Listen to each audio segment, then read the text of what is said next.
عليكم ورحمة الله وبركاته. دعوتوتا في كبجمتوتا أوروميا انترناشنال بروكاستين أوروميا انترناشنال بروكاستين را أدوك أبن إسنيف لأن أدو وجين أندرارتو شامتي نانو تقرأي مقالا مقالي كيستي هم ناداتي في ملشان هدتني هريرا ورانا تاسساني جرو هريرا چرتك آمولين نگينيانا نچامي شالي ورانا سسلپو في چچمو هدتني أركمني جران غباسة دبلتا أكتيانو تسنيف ليسن naannoo Tigraay magaalaa Maqalee keessatti miseensonni humna addaa fi milishaa hidhatanii hiriira waraanaa taasisanii jiru. Hiriiricha irratti qaamoleen nageenyaa naannichaa meeshaalee waraanaa salphaa fi ciccimaa hidhatanii mul'atanii jiru. Hidhattoonni kunneenis daandiiwwan magaalaa keessatti akkasumas istiidiyeemii keessatti hidhatanii mul'atanii jiru.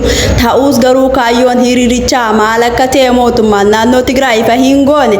Fuula feesbuukii biiroo nageenya naannichaa irratti garuu gaagatii nagaadhaaf kafalumu kamiifuu yoomillee qophiidha jedhanii maxxansanii jiru. Itti dabaluunis wabii nageenyaa ummata tokkoo humna keessaa malee deeggarsa humnaan alaa yoomillee eegduu ta'ee hin beeku jedheera. Kaayyoo hiriira waraanaa kana ifa ta'uu baatus naannoon Tigraay dhiibbaa mootummaa federaalaa irra gahaa jiru jedhuuf ofirraa dhorkuudhaaf hojjetaa jiraachuu irra deddeebi'ee ibsaa turuunis ni yaadatama. Hariiroon mootummaa naannoo Tigraay fi mootummaa federaalaa jidduu jiru yeroodhaaf gara yerootti hammaataa dhufuun isaa beekamee jira. Mootummaa lamaan jiddi wal dhabdeen akka hin uumamneef sodaataa jira. Haa ta'uu malee muummichi ministeeraa Dr. Abiy Ahmed torbaaniin dura haala kana ilaalchisee gaafii fi deebii miidiyaa biyya keessaa waliin taasiseen yaada Tigraay waliin walloluu qabdaa jedhee gaafatame. Gaafii gaafatameefis eenyutu eenyuun lola mootummaa federaalaa maaliif naannoo Tigraay lola? Kun deebii maraatummaatti jedhuun deebisee jira. Mootummaan federaalaa tasuma ummata ofii walii walloluu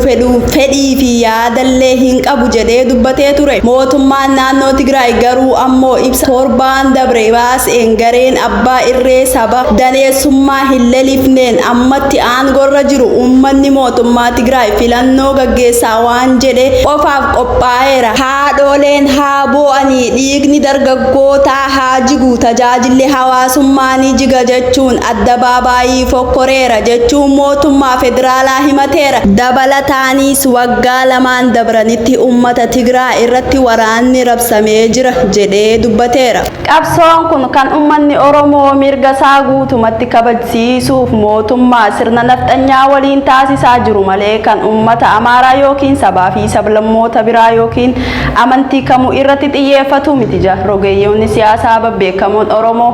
Gabaasa dabalataa Bayaan Abduu Jaliilitu qindeesse. Tokko du'ee tokko hin nyaatu. Akkuma beekamu manni Oromoo mirga hiree ofiin murteeffachuu gonfachuu fi shiraa mootummaan nafxanyaa qeeroo Oromoo hayyoota Oromoo abbootii qabeenya Oromoo dhawamsisanii biyyaa fi qabeenya Oromiyaa irratti abbaa ta'uu godhaa jirtu fashaleessuuf qabsoo hadhaawaa keessa galeetu jira. Qabsoon marsaa ammaa kana qeeroon durfamuu ta'us uummanni Oromoo hundi dubartoonni manguddoonni hayyoonni fi uummanni Oromoo hundi kan irratti hirmaataa jirudha. Qabsoon kun kan uummanni Oromoo mirga isaa guutumatti kabachiisuuf mootummaa sirna nafxanyaa waliin taasisaa jiru malee kan uummata Amaaraa yookiin saba biraa fi amantaa kamuu irratti xiyyeeffatu miti jedhan rogeeyyoonni siyaasaa Oromoo.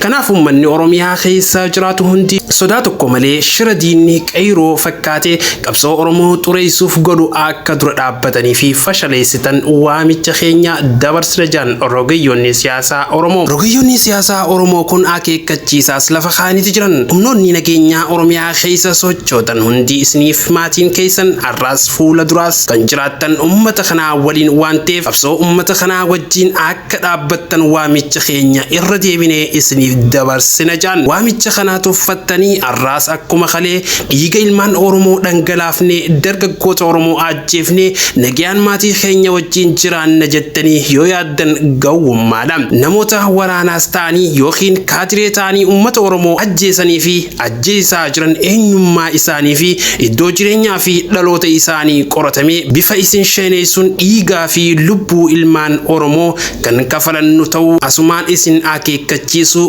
barbaanna jedhan rogeeyyoonni siyaasaa Oromoo babbeekamoon. Itti dabaluun ammaas akkana jedhan tokko du'ee tokko nyaatu kutannoodhaan kana jenneeti jirra. Namoota humna waraanaa mootummaa keessaa odeeffannoo nuuf qoodaa jirtaniin galatoomaa jechaa galanni keessan bilisummaa haa ta'u jennaan jaan rogeeyyoonni siyaasaa Oromoo akkasuma ammas keessaaf hooggantoonni qeerroo biyya keessaa fi biyya alaa jiraatan. Hayyu dureen abaahoo obbo Daawit Ibsaa erga torbaan tokko oliif mana akka hin baane erga taasifaman booda jimmata dabre adoolessa 30 takka bara 2020 waajjira galuun hojiitti deebi'anii jiran gabaasa dabalataa akka itti aanutti isiniif dhiyeesse. Hayyu dureen abaahoo obbo Daawit Ibsaa erga torbaan tokko oliif mana akka hin baane erga taasifaman booda jimmata dabre adoolessa 30 takka bara 2020 waajjira galuun hojii eegalanii jiru. Nageenya kee tiksinaaf jedhamanii mana akka hin baane taasifamuu kan himan obbo Daawit Ibsaan sararri bilbila moobaayilaa isaas tajaajilaan ala taasifamee akka jiru himan. Poolisiin federaalaa dhufanii nageenya keef jecha mana akka hin baane naannoo kanaas ni tiksina quba qabaadhu naan jaan uffata isaanii irraa kan hubadhetti poolisii federaalaati. Eegaa anis nageenya tiksuuf jedhamee hubadhe adoolessa 24 irraa eegalee ammoo namoonni mooraa isaanii keessaa ba'uu fi galuu akka hin dandeenye dhorkamuu himan. Nyaata bituu fi konkolaachisaa tokko qofa akka eeyyaman natti himan gaafuma san dabaluun tajaajila bilbilaa harka koo narratti cufan. Qaamni nageenya kee eegan jedheef sarara bilbilaa harka koo akka cufamu godhe quba wal qabaachuu dhiisuu isaa waan hin bare hin qabu. Nageenya kee tiksa eeggannoo cimaa gochuu manaa baatee waajjira deemuu hojjechuu dandeessa jedhamanii hojiitti akka hin deebine dubbatan. Ammaan dura sodaa yookiin yaaddoo nageenyaa qabaachuu gaafatamanii sodaa hin jiru jedhuufis ni ulfaata jedhan. Nageenya kee tiksina sodaa jira erga jedhan diduunis gaarii miti yoo nan baha jette waan uumamu hin beektu waan ta'eef jecha dhugumatti nageenya tiksuuf dirqama kan qabu mootummaadha kan jedhan namni siyaasaa gameessi kun du'a Hacaaluu Hundeessaa booda namni hedduu yaaddoo nageenyaa akka qabu dubbatan. Anaaf garuu oduun akkasii haaraa miti inuma odeeffamaa turedha jedhan. Torbee dabre keessa wayita obbo Daawit Ibsaa manaa bahuu hin dandeenye fi qunnamtii isaa adda citee turetti miseensonni gumii sabaa abaa'oo guyyaa lamaaf walgahii godhatanii turan. Walgahii hayyo duree itti aanaa dhaabichaa obbo Araarsoo Biqilaan waamame kun miseensotaa fi deeggartoota dhaabichaan hedduu biratti ija shakkiin ilaalamee jira. Mootummaa duuba jira obbo Daawit hayyu durummaa irraa kaasuuf kanneen jedhan turan miidiyaalee fi namoota mootummaa dhiyaatanis kan gabaasaa turan. Waan waajjiratti ta'e guutumatti hin beeku kan jedhan obbo Daawit Ibsaa koree seeraa dhimma dhaaba irratti qorannoo gaggeessuun murtii dabarsuu kan kora sabaa irratti filatame dhimmichi qulqulleessaa akka jiru himan.